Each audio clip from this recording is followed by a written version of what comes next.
پھر ایک نوجوان کمرے میں داخل ہوا۔ اس نے پہرے داروں کے انچارج کو اشارے سے بلایا اور خود باہر نکل گیا۔ آدھے گھنٹے بعد انچارج دوبارہ اندر داخل ہوا۔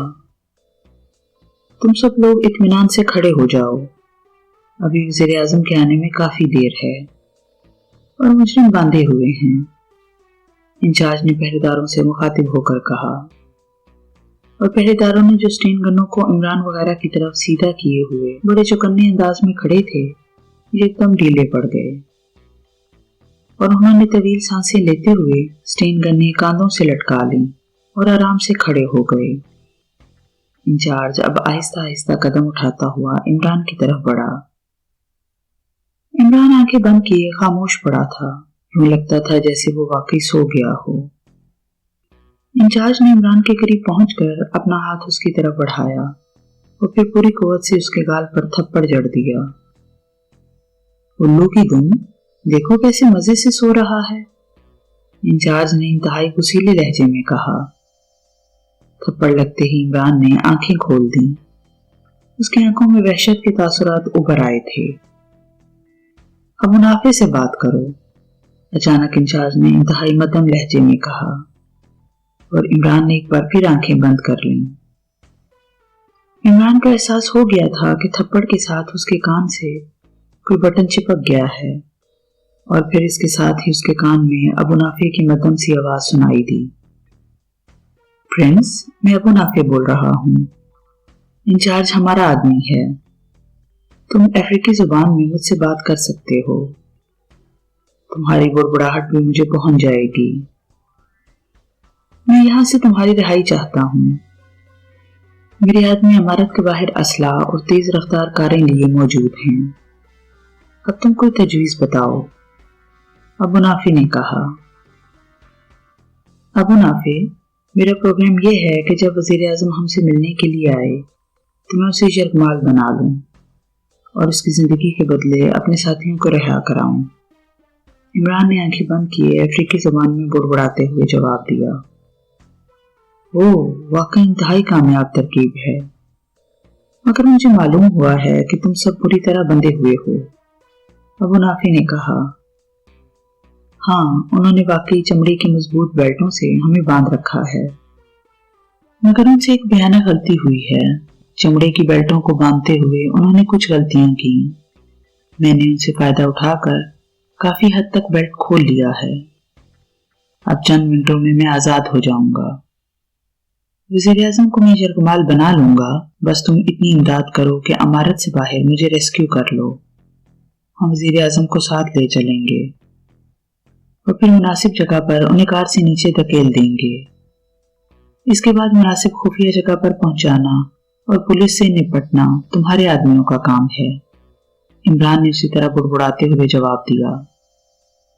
اس کے انداز سے یوں محسوس ہو رہا تھا جیسے وہ نیند میں بڑبڑا رہا ہو، افریقی زبان ہونے کی وجہ سے اس کی بڑبڑاہٹ کسی کے پلے نہیں پڑ رہی تھی۔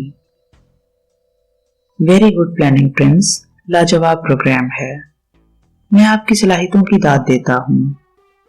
ٹھیک ہے، میں اپنے آدمیوں کو الرٹ کر دیتا ہوں، ایک بار آپ وزیر اعظم سمیت باہر نکل آئیں، باقی میں سنبھال لوں گا، کوڈ عقاب ہوگا۔ تھینک یو، ابو نافع کی چہکتی ہوئی آواز سنائی دی اور اس کی آواز آنی بند ہو گئی۔ پھر دوسرے لمحے انچارج جو اب تک خاموش کھڑا تھا تیزی سے عمران کی طرف بڑھا۔ یہ بڑبڑاہٹ بند کرو ورنہ گولی مار دوں گا، انچارج نے عمران کے قریب آ کر سخت لہجے میں کہا، اور عمران نے کوئی جواب نہ دیا، وہ آنکھیں بند کیے خاموشی سے لیٹا رہا۔ اس کے ساتھ ہی حیران تھے کہ عمران آخر کیا کر رہا ہے، وہ بڑبڑا رہا ہے اور خاموش ہے، مگر سوائے انتظار کرنے کے وہ اور کر بھی کیا سکتے تھے۔ پھر ایک طویل وقت اسی طرح گزر گیا۔ اچانک کمرے کا دروازہ کھلا اور کرنل ہینریخ اندر داخل ہوا۔ اس کے اندر داخل ہوتے ہی تمام پہرے دار چوکنے ہو گئے، انہوں نے بڑی پھرتی سے اسٹین گنیں کاندھوں سے اتار لیں۔ کیا سب ٹھیک ہے؟ وزیر اعظم بس کسی بھی لمحے پہنچنے والے ہیں، کرنل ہینریخ نے تیز لہجے میں انچارج سے مخاطب ہو کر کہا۔ یس سر، سب ٹھیک ہے، آپ بے فکر رہیں، انچارج نے بڑے مؤدبانہ لہجے میں کہا۔ کرنا ہیمرک نے تیز نظروں سے ماحول کا جائزہ لیا اور پھر سر ہلاتا ہوا باہر نکل گیا۔ چند لمحوں بعد عمارت میں ایڑیاں بجنے کی آوازیں سنائی دینے لگیں اور پھر قدموں کی آوازیں ابھرتی ہوئی اسی کمرے میں آ رہی تھیں۔ کمرے میں موجود تمام پہرے دار چوکنے ہو گئے۔ کمرے میں داخل ہونے والا پہلا آدمی کرنل ہیمرک تھا۔ اس نے تیز نظروں سے کمرے کا جائزہ لیا اور پھر دروازے سے ایک طرف ہٹ گیا۔ دوسرے لمحے وزیر اعظم کمرے میں داخل ہوئے۔ وہ درمیانے قد اور ادیڑ عمر کے آدمی تھے، مگر آنکھوں سے ذہانت اور عیاری ٹپکتی تھی۔ ان کے پیچھے کرنل ڈیوڈ اور اس کے بعد میجر ہیرس کمرے میں داخل ہوا۔ جناب، یہ ہیں پاک ایشیا سیکرٹ سروس کے جاسوس اور یہ ان کا سربراہ علی عمران، کرنل ہیمرک نے عمران اور اس کے ساتھیوں کی طرف اشارہ کرتے ہوئے کہا۔ ویری گڈ، میجر ہیرس نے کمال کر دیا ہے۔ ان خطرناک جاسوسوں کی اس قدر تیز رفتاری سے گرفتاری واقعی قابل داد ہے، وزیر اعظم نے مسکراتے ہوئے کہا اور پھر آہستہ آہستہ قدم اٹھاتے ہوئے عمران کی طرف بڑھتے چلے گئے۔ ان کی تیز نظریں عمران پر جمی ہوئی تھیں۔ السلام علیکم یا وزیر اعظم، عمران نے ان کے قریب پہنچتے ہی بڑے اطمینان بھرے لہجے میں کہا۔ اوہ، وزیر اعظم عمران کے گہرے اطمینان پر چونک پڑے۔ ان کے چہرے پر حیرت کے آثار پھیل گئے۔ تم پاک ایشیا کے باشندے ہو؟ وزیر اعظم نے سوال کیا۔ نہیں جناب، پاک ایشیا میری ہونے والی سسرال ہے۔ آپ میری شادی پر آئیں گے نا؟ عمران نے بڑے معصوم سے لہجے میں کہا۔ کیا یہ پاگل ہو گیا ہے؟ وزیر اعظم تیزی سے پیچھے کھڑے کرنل ہیمرک کی طرف گھومے اور ان کے پشت عمران کی طرف ہو گئی، اور شاید عمران کو اسی لمحے کا انتظار تھا۔ اس نے اچانک اپنے جسم کو ایک زوردار جھٹکا دیا اور اس کے ساتھ ہی چمڑے کی بڑ سے وہ آزاد ہو گیا۔ پھر اس سے پہلے کہ کوئی سمجھتا، عمران کسی چیتے کی طرح وزیر اعظم پر جا پڑا۔ اس کا ایک بازو وزیر اعظم کی گردن کے گرد اور دوسرا اس کی کمر میں لپٹ گیا، اور جب تک اس اچانک افتاد سے کمرے میں موجود پہرہ دار سنبھلتے، عمران وزیر اعظم کو گھسیٹتا ہوا قریبی دیوار تک لیتا چلا گیا۔ خبردار، میں وزیر اعظم کی گردن توڑ دوں گا۔ عمران نے وزیر اعظم کی گردن میں حمائل بازو کو جھٹکا دیتے ہوئے تیز لہجے میں کہا، اور کمرے میں موجود سب افراد بت بنے کھڑے رہ گئے۔ ان کی سمجھ میں نہیں آ رہا تھا کہ آخر اچانک یہ سب کچھ کیسے ہو گیا۔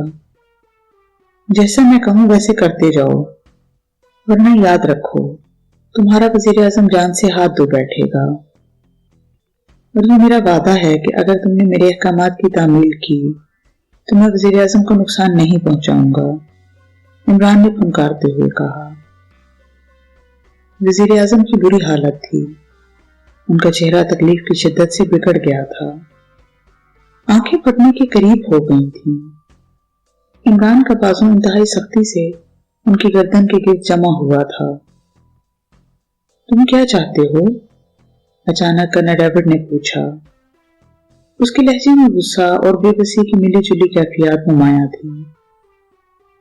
میرے ساتھیوں کو رہا کرو اور ان کے ہاتھوں میں سٹیم کرنے دے دو، جلدی کرو ورنہ، عمران نے بازو کو جھٹکا دیتے ہوئے کہا، اور وزیر اعظم کی زبان باہر نکل آئی۔ وزیر اعظم کی حالت دیکھ کر وہ بہت تیزی سے حرکت میں آئے، اور چند لمحوں بعد ہی عمران کے ساتھی آزاد ہو چکے تھے اور ان کے ہاتھوں میں سٹیم گنیں بھی پہنچ چکی تھیں۔ سب لوگ باہر نکل جائیں، ہم سب سے آخر میں آئیں گے، ہمیں تم نے عمارت کے باہر پہنچانا ہے۔ اگر میں نے محسوس کیا کہ تم لوگ کوئی چالاکی کر رہے ہو تو یاد رکھو، عمران نے بازو کو ایک اور جھٹکا دیتے ہوئے کہا۔ تم وزیر اعظم کو کچھ نہ کہو، تمہارے ہر حکم کی تعمیل ہوگی، کرنل ڈیوڈ نے چیخ کر کہا، اور عمران نے بازو کی گرفت ذرا ڈھیلی کر دی۔ پھر کرنل ہیمرک تیزی سے کمرے سے باہر نکلا اور چند لمحوں بعد وہ بھاگتا ہوا واپس آیا۔ سب انتظامات ہو گئے ہیں، تم بے فکر رہو، کنر ہیمرک نے عمران سے مخاطب ہو کر کہا، اور اس کے ساتھ ہی اس نے کمرے میں موجود پہرے داروں کو بھی باہر جانے کا اشارہ کیا، اور وہ سب تیزی سے کمرے سے باہر چلے گئے۔ پھر پہلے میجر ہیرس، پھر کنر ہیمرک اور پھر کنر ڈیوڈ بھی کمرے سے باہر نکلا۔ اس کے بعد عمران وزیر اعظم کو لیے باہر آ گیا۔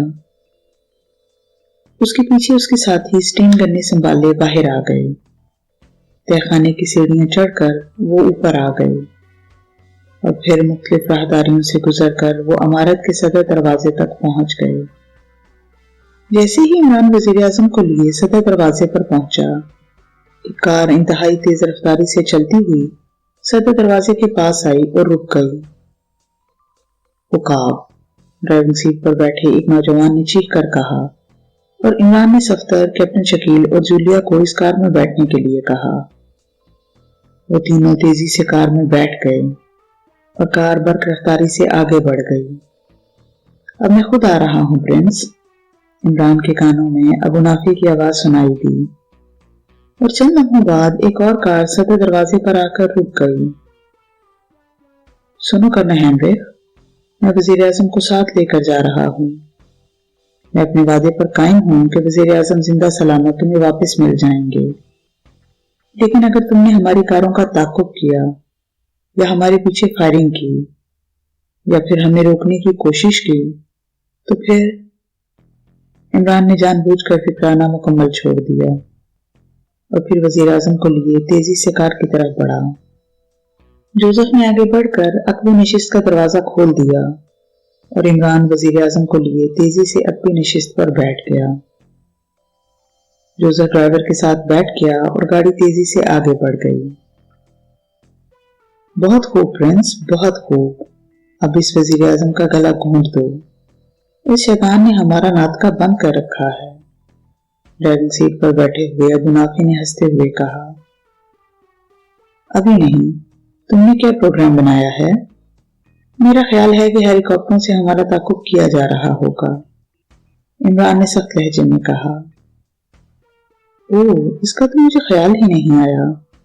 بہرحال ہم تھوڑی دیر بعد یہ کاریں چھوڑ دیں گے، یہ چوری کی کاریں ہیں، ابو نافع نے کہا، اور اس نے تیزی سے کار کا رخ ایک تنگ سڑک کی طرف موڑ دیا۔ اس سڑک پر گہرا اندھیرا چھایا ہوا تھا کیونکہ یہاں اسٹریٹ لائٹس نہیں تھیں۔ پھر ابو نافع نے کچھ دور آگے جا کر کار روک دی اور پھر تیزی سے نیچے اتر آیا۔ باہر آ جاؤ، ابو نافع نے کہا۔ اسی لمحے عمران نے وزیر اعظم کی گردن کو مخصوص انداز میں بازو سے دبایا اور وزیر اعظم کی آنکھیں بند ہوتی چلی گئیں۔ وہ بے ہوش ہو چکا تھا۔ عمران نے وزیر اعظم کو سیٹ پر دھکیلا اور پھر تیزی سے نیچے اتر آیا۔ میرے پیچھے آؤ، ابو نافع نے کہا، اور وہ تینوں بھاگتے ہوئے سڑک کراس کر کے ایک تنگ سی گلی میں گھس گئے۔ ابو نافع نے گلی میں واقع ایک مکان کے دروازے پر مخصوص انداز میں دستک دی اور دوسرے لمحے دروازہ کھل گیا۔ ابو نافع عمران اور جوزف کو ہمراہ لیے مکان میں داخل ہو گیا۔ مکان کے صحن میں گٹر کا دہانہ موجود تھا جس کا ڈھکن کھلا ہوا تھا اور لوہے کی سیڑھیاں نیچے جا رہی تھیں۔ ابو نافع نیچے اترتا چلا گیا، پھر جوزف اور آخر میں عمران نیچے اترے۔ عمران نے نیچے اترتے ہی باہر پڑا ہوا ڈھکن واپس دہانے پر رکھ دیا۔ گٹر خشک تھا اور خاصا تنگ تھا۔ یہ پرانا گٹر ہے جو اب خشک ہو چکا ہے، ابو نافع نے جیب سے ٹارچ نکالتے ہوئے کہا، اور پھر ٹارچ کی روشنی میں وہ بھاگتے چلے گئے۔ کافی طویل سفر طے کرنے کے بعد وہ ایک جگہ گٹر میں روشنی دیکھ کر ابو نافع کی رفتار سست ہو گئی۔ یہ روشنی اوپر سے آ رہی تھی، یہ بھی ایک دہانہ تھا جو کھلا ہوا تھا۔ ابو نافع سیڑھیاں چڑھتا ہوا اوپر گیا اور پھر اس نے عمران اور جوزف کو بھی اوپر آنے کا اشارہ کیا۔ چند لمحوں بعد جب وہ باہر نکلے تو انہوں نے اپنے آپ کو ایک ویران سے مکان میں کھڑے دیکھا۔ ابو نافع کی رہنمائی میں اس مکان سے نکل کر وہ آگے بڑھے اور پھر مختلف گلیوں سے ہوتے ہوئے وہ گلی کے سرے پر آئے جہاں ایک کار موجود تھی۔ اور وہ خالی تھی۔ ابو نافع نے ڈرائیونگ سیٹ سنبھال لی اور عمران اس کے ساتھ بیٹھ گیا، جبکہ جوزف اگلی سیٹ پر رینگ گیا۔ اب ابو نافع خاصی تیز رفتاری سے کار دوڑائے جا رہا تھا۔ اب تک انہیں بے ہوش وزیر اعظم مل گیا ہوگا، اب وہ پوری سرگرمی سے ہمیں تلاش کر رہے ہوں گے، عمران نے کہا۔ بے ہوش وزیر اعظم؟ تو کیا آپ نے اس کا خاتمہ نہیں کیا تھا؟ ابو نافع نے چونک کر پوچھا۔ نہیں، میں وعدہ کر چکا تھا، عمران نے سرد لہجے میں جواب دیا اور ابو نافع خاموش ہو گیا۔ مختلف تنگ سڑکوں سے گزرنے کے بعد ابو نافع نے کار ایک گیراج میں لا کر کھڑی کر دی اور پھر وہ تینوں باہر آ گئے۔ ابو نافع نے گیراج کا دروازہ بند کر دیا اور ایک بار پھر وہ مختلف گلیوں سے گزرنے کے بعد ایک بڑے سے مکان کے دروازے پر پہنچ گئے۔ ابو نافع نے دروازے پر مخصوص انداز میں دستک دی، دوسرے لمحے دروازہ کھل گیا۔ دروازہ کھولنے والا ایک نوجوان تھا۔ مہمان پہنچ گئے؟ ابو نافع نے اندر داخل ہوتے ہوئے پوچھا۔ جی ہاں، نوجوان نے جواب دیا، اور ابو نافع نے اطمینان سے سر ہلایا اور پھر وہ عمران اور جوزف کو لیے ایک کمرے میں داخل ہو گیا۔ وہاں صفدر، جولیا اور کیپٹن شکیل پہلے سے ہی موجود تھے۔ یہ لو بھائی اپنا بٹن نما ٹرانسمیٹر، اس کے لیے مجھے ایک تھپڑ کھانا پڑ گیا ہے۔ عمران نے کان کے اندر سے بٹن نما ٹرانسمیٹر نکال کر ابو نافع کے ہاتھ پر رکھتے ہوئے کہا، اور پھر وہ آرام دہ کرسی پر ڈھیر ہو گیا۔ آپ نے لاجواب ترکیب سوچی تھی پرنس۔ وزیر اعظم کی وجہ سے وہ چوہوں کی طرح بے بس ہو گئے تھے۔ ابو نافع نے ایک کرسی پر بیٹھتے ہوئے تحسین آمیز لہجے میں کہا۔ ہاں، اس وقت وہ بے بس ہو گئے تھے، مگر اب زخمی چیتوں کی طرح ہمیں تلاش کر رہے ہوں گے، عمران نے جواب دیا۔ آپ بے فکر رہیں، وہ یہاں تک نہیں پہنچ سکتے، ابو نافع نے ہنستے ہوئے کہا۔ بھائی مجھے تو نیند آ رہی ہے، کم بختوں نے سونے ہی نہیں دیا، عمران نے جوائیاں لیتے ہوئے کہا۔ ٹھیک ہے، میں ملازم کو بھیجتا ہوں، وہ آپ کو خوابگاہ تک پہنچا دے گا۔ میں صبح آؤں گا، ذرا شہر کے حالات کا جائزہ بھی لے لوں، ابو نافع نے اٹھتے ہوئے کہا اور پھر وہ تیزی سے قدم اٹھاتا ہوا کمرے سے باہر چلا گیا۔ وزیر اعظم کا ریڈ آرمی کے ہیڈ کوارٹر سے یوں دیدہ دلیری سے اغوا ایک ایسا معاملہ تھا جو اسرائیل کے اعلیٰ حکام کے لیے ایک خوفناک دھماکہ ثابت ہوا۔ گو وزیر اعظم تھوڑی دیر بعد ہی تاریخ سڑک پر کار میں بے ہوش پڑے مل گئے تھے، مگر اس کے باوجود یہ واقعہ اس قدر سنگین تھا کہ پوری حکومت میں زلزلہ آ گیا۔ صدر مملکت نے فوری طور پر ایک ٹاپ سیکرٹ ہنگامی میٹنگ کال کر لی۔ پریزیڈنٹ ہاؤس کا میٹنگ ہال کھچا کھچ بھرا ہوا تھا۔ تمام محکموں کے چیف سیکرٹری، مسلح افواج کے سربراہ، ملٹری انٹیلیجنس کے سربراہ، ریڈ آرمی کا کرنل ہینریک، GP5 کا کرنل ڈیوڈ، غرض کے ملک کے تمام اعلیٰ ترین حکام میٹنگ ہال میں موجود تھے۔ وزیر اعظم بھی ایک طرف کرسی پر خاموش بیٹھے تھے۔ چند لمحوں بعد ہال کا خفیہ دروازہ کھلا اور صدر مملکت اندر داخل ہوئے۔ تمام شرکاء احتراماً کھڑے ہو گئے اور پھر صدر مملکت کے بیٹھنے کے بعد سب لوگ بیٹھ گئے۔ کرنل ڈیوڈ، رپورٹ پیش کرو۔ صدر مملکت نے GP5 کے سربراہ کرنل ڈیوڈ سے مخاطب ہو کر انتہائی سرد لہجے میں کہا۔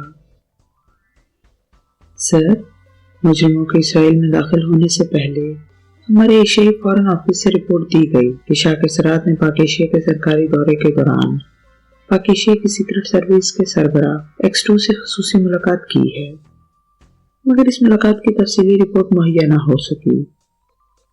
بہرحال اس رپورٹ پر میں اس نتیجے پر پہنچا کہ شاید شاہ سرات نے ہمارے ملک میں تباہی اور نقصان پہنچانے کے لیے X2 کی خدمات حاصل کی ہیں۔ اس لیے میں نے GP5 کے تمام شعبوں کو پوری طرح الرٹ کر دیا، اور پھر کچھ دنوں بعد صحرائی سرحدی بستی میں کچھ مشکوک لوگوں کا پتہ چلا۔ ہم نے انہیں گرفتار کرنا چاہا، مگر وہ وہاں سے نکل کر سرحدی قصبے آسلام آ پہنچے۔ ہم نے اوسلم کی مکمل ناکہ بندی کر لی، مگر اس دوران ڈیم ٹوٹ گیا اور پانی آنے کی وجہ سے قصبے میں جو افراتفری پیدا ہوئی اس سے مجرموں نے فائدہ اٹھایا اور نکل بھاگے۔ یہاں سے مجرموں کے دو گروپ ہو گئے، ایک گروپ نے پل اڑا دیا، دوسرے گروپ کے ہاتھوں سے ایک ٹرین تباہ ہونے سے بچ گئی۔ بہرحال دونوں گروپوں کو گرفتار کر لیا گیا۔ ایک گروپ کو پولیس اور جی پی 5 کے کارکن پولیس کاروں کے ذریعے تل ابیب لا رہے تھے، وہ یہاں آ کر بھاگ نکلے۔ دوسرے گروپ کو ہیلی کاپٹر کے ذریعے لایا جا رہا تھا۔ بعد میں معلوم ہوا کہ جی پی 5 کے دو اعلیٰ عہدیدار جو ان کے ساتھ تھے انہیں ہیلی کاپٹر سے نیچے گرا دیا گیا، ان کی مسخ شدہ لاشیں مل گئی ہیں۔ ہیلی کاپٹر کے پائلٹ کو بے ہوش کر دیا گیا اور مجرم نکل بھاگے۔ ایسی پوزیشن میں میں نے بہتر سمجھا کہ ریڈ آرمی کو حرکت میں لایا جائے، چنانچہ میں نے ریڈ آرمی کے کرنل ہیمرک کو بلا کر کیس دے دیا۔ کرنل ڈیوڈ نے تفصیل بتاتے ہوئے کہا، اب آپ رپورٹ دیجئے۔ صدر مملکت نے کرنل ہیمرک سے مخاطب ہو کر کہا، جناب، کرنل ڈیوڈ نے جب مجھے یہ کیس دیا تو میں نے اپنے محکمے کے سب سے ذہین جاسوس میجر ہیرس کو مجرموں کا کھوج لگانے کے لیے کہا، اور میجر ہیرس نے انتہائی برق رفتاری سے کام کیا اور چند گھنٹوں میں 5 مجرموں کو گرفتار کر کے ہیڈ کوارٹر لایا گیا۔ میں نے جناب وزیر اعظم سے اس بارے میں بات کی۔ وزیر اعظم صاحب نے ان کی سیاسی حیثیت کی بنا پر یہ فیصلہ کیا کہ وہ خود ان مجرموں سے بات کر کے اندازہ لگائیں گے کہ وہ واقعی پاک ایشیا سیکرٹ سروس کے کارکن ہیں اور شاہ سرات کی وجہ سے یہاں آئے ہیں، تاکہ اسے سیاسی سٹنٹ بنا کر دنیا کے سامنے پیش کیا جائے۔ چنانچہ وزیر اعظم صاحب ریڈ آرمی کے ہیڈ کوارٹر تشریف لائے۔ تمام مجرم انتہائی مضبوطی سے بندے ہوئے تھے اور 10 مسلح پہرے دار ان کی نگرانی کر رہے تھے، مگر نہ جانے کس طرح مجرموں کے سربراہ نے وہ بکل کھول لیے اور پھر اس نے جناب وزیر اعظم کو یرغمال بنا لیا۔